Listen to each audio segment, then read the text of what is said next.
I'm a free citizen. Ask them to arrest me. Yeah, arrest me. Yes, arrest me. What is this giving me for 3 hours here? लडाखच्या हक्कांसाठी आणि विद्यार्थ्यांच्या मागण्यांसाठी उपोषणाला बसलेल्या सोनम वांगचुक यांनी उपोषण मागे घेतल्यानंतर आता सरकारवर आणि प्रशासनावर गंभीर आरोप केले आहेत. मला जर डीलच करायची असती तर मी 22 ते 26 दिवस उपाशी राहिलो नसतो, असा संतप्त सवाल वांगचुक यांनी उपस्थित केला आहे. दिल्लीतील सफदरजंग आणि मेदांता रुग्णालयाला एका छावणीचं रूप देऊन आपल्यावर तुरुंगासारखी बंधनं लादण्यात आली, असा धक्कादायक गौप्यस्फोट त्यांनी एका व्हिडिओद्वारे केला. Ask them to arrest me. I'm a free citizen. Ask them to arrest me. Yeah, arrest me. Yes, arrest me. What is this giving me for 3 hours here on 25th day of my hunger? You all are harassing me. Not harassing you.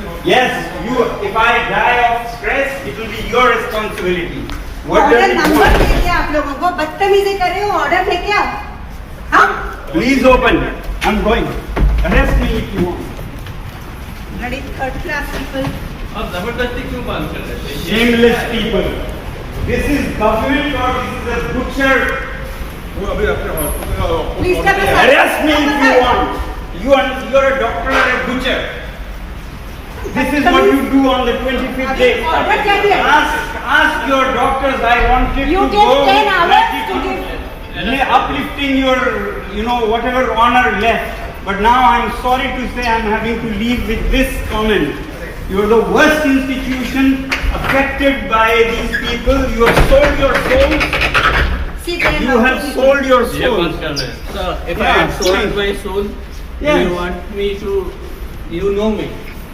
No, otherwise you won't be captivated by them. I am Wait, bound. Sonam, don't use them. Arrest me. Arrest me. You can stop me wherever. Let the nation know how. Sir, we have sent you the order number. Okay, I have sent this And if doctor. I- Order sub- ready. Sir, bar and bench का पूरा news भेजा है. कहाँ पर? उपोषणावरून सुटल्यानंतर होत असलेल्या टीकेला सोनम वांगचुक यांनी थेट उत्तर दिलं आहे. सोशल मीडियावर एक व्हिडिओ पोस्ट करत त्यांनी रुग्णालयातील अत्यंत धक्कादायक अनुभव आणि प्रशासनाचा कारभार जगासमोर आणला. This is what you do on the 25th day. Order क्या दिया?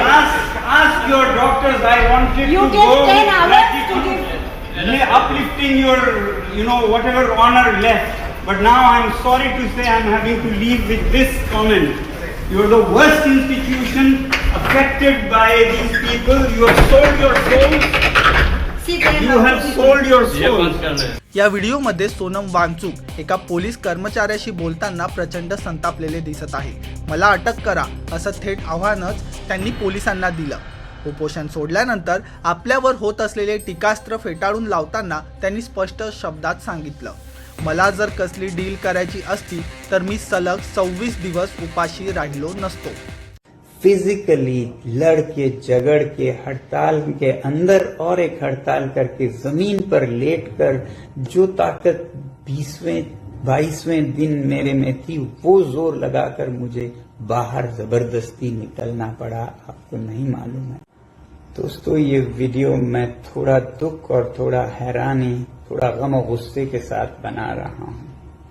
अपने भाइयों और बहनों के, छात्रों के लिए 26 दिन भूखा रहने के बाद, जिसमें कि मेरे 11 किलो शरीर खत्म हो चुका है, मसल्स चले गए हैं, ऑर्गन और दिमाग पर इरिवर्सिबल डैमेज लगभग होने के कागार पर पहुंचा है, और वो भी लद्दाख की कड़कती ठंड से दिल्ली की तपती धूप में बैठकर ये सब करने के बाद क्या मुझे किसी से कैरेक्टर सर्टिफिकेट लेनी होगी कि मेरा अनशन कितना पवित्र था?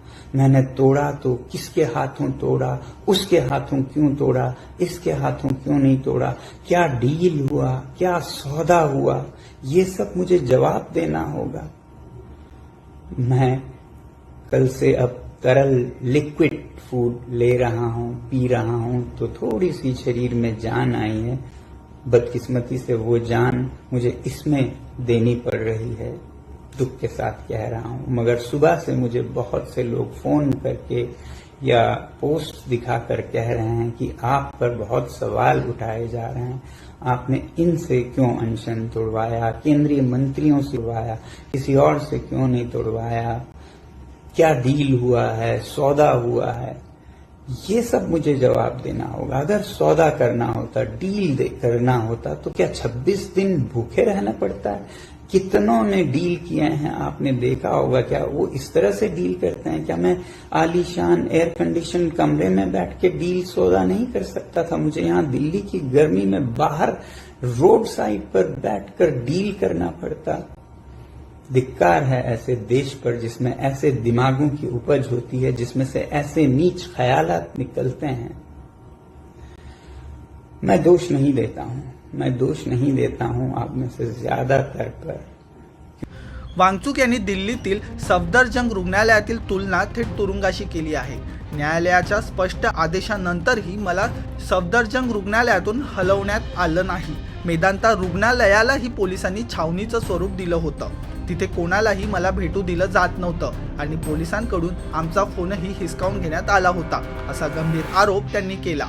या दरम्यान भाजपचे राष्ट्रीय अध्यक्ष जे.पी. नड्डा यांनी रुग्णालयात येऊन उपोषण सोडण्याची विनंती केली होती, अशी माहितीही त्यांनी दिली। मात्र या भेटी दरम्यान वांगचुक यांनी काही महत्त्वाच्या मागण्या नड्डा यांच्यासमोर ठेवल्या।